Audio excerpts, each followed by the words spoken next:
John. We got a telegram from some lady friend of yours, a Bonnie something or other. Something you ain't telling me? Bonnie McFarland. She's a friend. Mm. Saved my life when I went after Bill and nearly got myself killed again.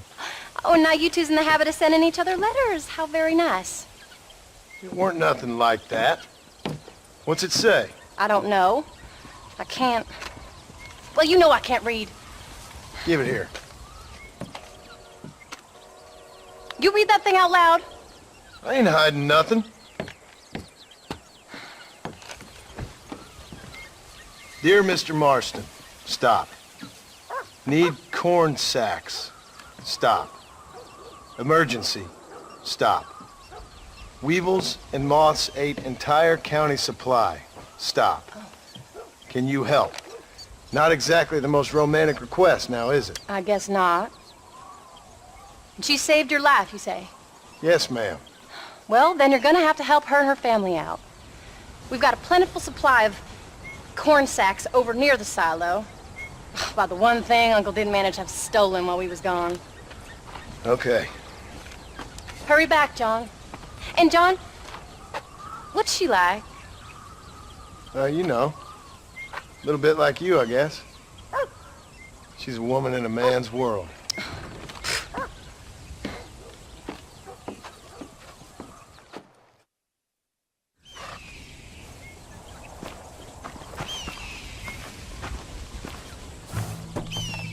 John! Wait!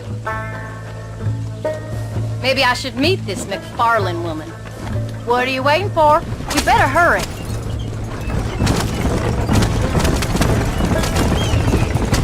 I don't think I can let you go off again without me. Fair enough. I'm glad of the company. You only had to ask. Ask? I was waiting for you to ask me. I thought you'd want to keep an eye on the boy. Oh, while you were off cavorting with cowgirls in the next county? I don't think so, John Marston. You only just got home. That Jack has seen enough of me for a lifetime. So, is she married? This Bonnie McFarland? No. What does she look like? I don't know. Pretty normal, I suppose. Normal? What? Normal like me? No. Normal as in 2 eyes, mouth, nose, that kind of normal. Besides, ain't no woman fine as you. A little flattery. Now we're finally getting somewhere. If you find yourself in a hole, the first thing to do is stop digging. Another pearl of wisdom from John Marston. I sure do miss those. I never took you for the jealous type, Abigail. I ain't jealous so much as curious. You heard what she wrote. It's just some corn.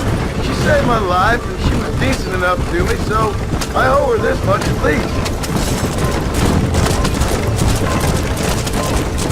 How did she save your life anyway? She found me half dead on the side of the road and took me to the doctor. Most folks would have left me there. Half dead from what? Bill didn't take so kindly to me visiting unannounced. Bill never did like surprises. How was he? Same as he was when we left. Angry and dumb. Taking his revenge out on the world. People down there was really scared of him. Of Bill? You gotta be kidding me. He was only frightening if he was afraid of dumb fools. Bill weren't so bad, but when Dutch went crazy, Bill took it hard. For a while, we all thought we'd found something right. A better way to live, but it was just a lie. So you saw before they did. Maybe. But they was still kind of a family. A family that left you for dead. You knew the truth, John, and they hated you for it. Where did they take you? Who? Those government bastards. Where did they hold you and Jack? I ain't sure. They kept their eyes covered there and back. Can't have been too far from here, though. They treat you right? It ain't the first time I've had a gun to my head, John. You're forgetting your marriage proposal. Very funny. No, they learned pretty quick what would happen if they laid a finger on me.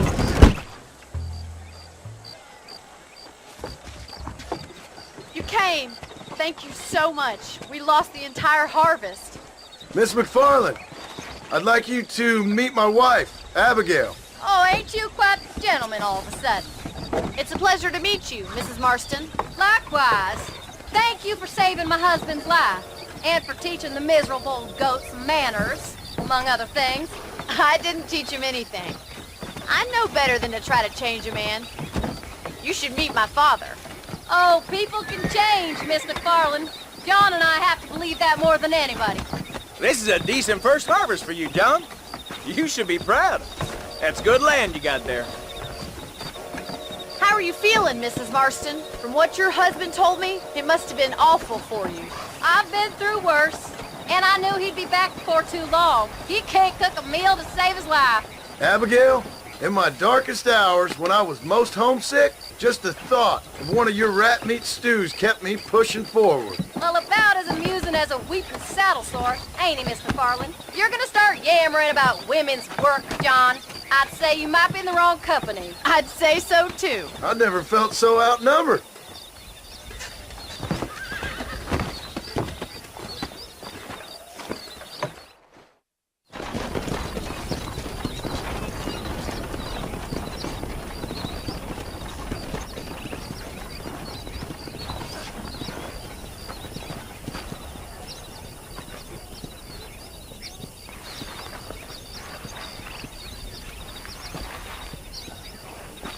Ma'am?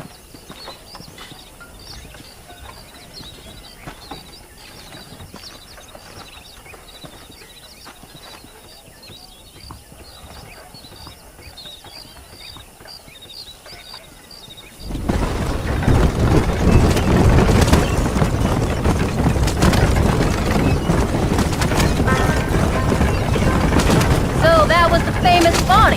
That was her, all right. She's pretty. She's normal, like I said. Well, you always wanted to be a rancher. I'd have thought she'd be just your thing. The perfect rancher's wife, if I ever saw one. I already got a rancher's wife. I'm only teasing. I like her, and I'm glad she saved your life. Most of the time, anyway. The McFarlands are good people. She did blush better than a shepherd's sunset when she saw you, though. I have that effect on women. You've clearly had one too many blows to the head. You ain't wrong about that, Mrs. Marston.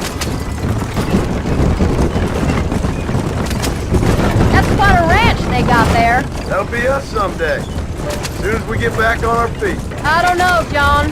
How many times can we start again? An outlaw and a working girl. We ain't exactly farmers. We are now. Forget that life. It's over. Do you really believe that? We have to. It's the only way we'll ever have a future. The life we led, that doesn't go away. It's never over. You think those government men are just gonna leave us alone now? The old gang's dead. I did what they asked. And that's it? A life of crime forgiven? Don't stop. I don't want to leave Jack by himself for too long. We're back together, ain't we? Until they decide you owe them something else. Sometimes I think I was the stupid one for believing I could get out. Maybe Dutch, Bill, and Javier were just being honest with themselves. You ain't perfect, John, and I sure ain't. But you're better than they are. Than they were. Maybe we can't change. But we gotta try, for Jack's sake. Even if we have to start again 100 times. It's better than going back to what we were. How's Jack doing? Angry, upset. He's been through a lot. I hope he's gonna be alright. It's gonna take time. For a while, his world was safe. Normal, even. Then it got turned upside down again. He ain't saying much about it. I've tried to talk to him, but how do you explain any of this? What do you say when he asks about Uncle Bill and Uncle Dutch? They were his family when he was a little boy. He hides away in those books of his. Wouldn't you? It ain't like the real world's done him many favors. He's just been kidnapped. He grew up with the gang. That's no life for a boy. We did our best to protect him. Come on, John. He saw things no boy should see. Well, now we got a chance to make it right.